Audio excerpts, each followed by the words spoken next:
Alors, on va voir aussi qu'on peut récupérer l'élément cible sur lequel on a cliqué. Ici, j'ai entre body et fin body un paragraphe, un titre, une liste à puces, les éléments de la liste à puces et un bouton. Et j'aimerais que, lorsque je clique sur un de ces éléments, que la classe hidden soit appliquée. Donc pour les faire disparaître. Je ne vais pas m'amuser à faire un add event listener exprès pour le P, pour le H2, le UL et le bouton. En fait, je vais ajouter un écouteur d'événements sur body. Je vais récupérer l'élément sur lequel j'ai cliqué et je vais ensuite, sur l'élément cliqué, masquer ou appliquer la classe hidden. Alors pour cela, on va déjà faire un document .body .add event listener et je vais faire le fameux action de clic. On ne change pas nos habitudes avec une fonction dite anonyme. Je fais une accolade. Alors pour utiliser la cible, en fait, il faut qu'on récupère le paramètre qui est transmis automatiquement, qui gère la gestion des événements. Si je fais un console.log de E,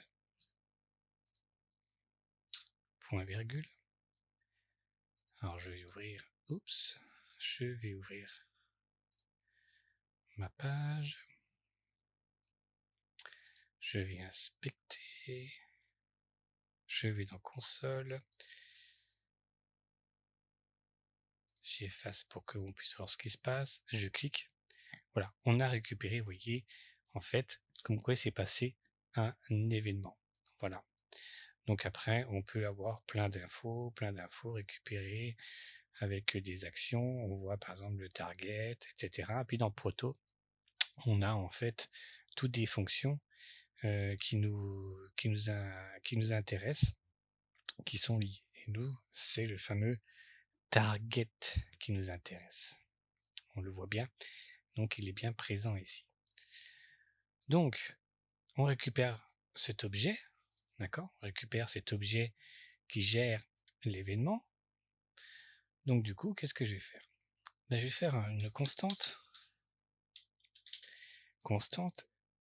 element. Voilà, c'est le nom de ma constante. Ou si vous voulez, element as clicked, ça sera peut-être plus parlant.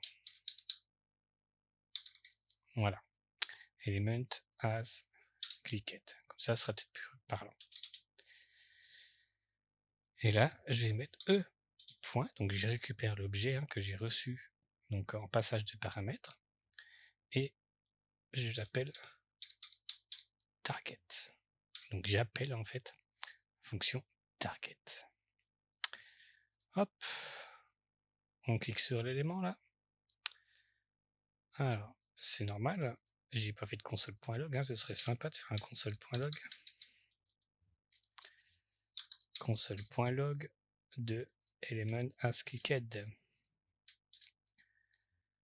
Point virgule. Allez, c'est parti. On clique. Regardez, on a récupéré l'élément cliqué. Si je clique sur le bouton, vous voyez, voilà, c'est fait. Sur titre, sur le P. Alors si je sors de la zone ici, oh, j'ai rien. Voilà, c'est normal. Pourquoi ? On récupère les enfants, d'accord, de body et non pas le body lui-même. Ah, si, on peut le récupérer.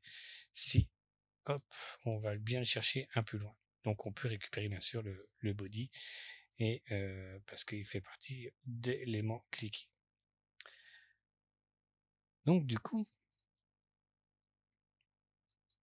je vais pouvoir faire ce que j'ai demandé. On sait maintenant que on a récupéré l'élément cliqué. Voilà, donc avec ça, qu'est-ce que je peux faire ? element asClickEt, point classe, alors voilà, ça c'est une aparté, on reviendra plus tard sur une vidéo, hein, point add, et je vais mettre la classe hidden. Hein, c'est juste pour l'exemple, je ne vais pas m'attarder à expliquer ça. Moi, ce qui m'intéresse, c'est que maintenant, vous savez qu'on peut récupérer l'élément sur lequel l'événement s'est appliqué. Ce qui fait que la maintenant, je clique là, hop, c'est fini, disparu, disparu, disparu. Voilà, donc on répète. Lorsque on attribue généralement l'événement de surveillance à body, alors attention, hein, c'est pas toujours ce cas-là, il peut y avoir d'autres cas. On peut très bien prendre une liste et je vais récupérer l'élément que j'ai cliqué dans la liste, d'accord? Donc ça veut dire qu'ici, je pourrais très bien avoir un UL. Alors attention, pas document.ul, mais je sélectionne mon UL et je lui dis, ben, quand tu es sur clic, récupère l'élément sur lequel tu as cliqué. Donc c'est souvent un ELI, on est d'accord? Donc, on va dire, on attribue le clic à l'élément parent, d'accord? Et ensuite, on récupère, grâce à e.target, la cible que l'événement a été appliqué. Et à partir de là, l'élément est attribué à ma variable, donc dans ce cas-là une constante, et ensuite j'utilise toutes les fonctions que je suis capable de faire sur un élément. Ben là, c'est d'ajouter une classe, mais ce serait tout simplement de changer la hauteur aussi avec un offset top, de pouvoir changer le contenu avec un contexte inner text, etc., etc.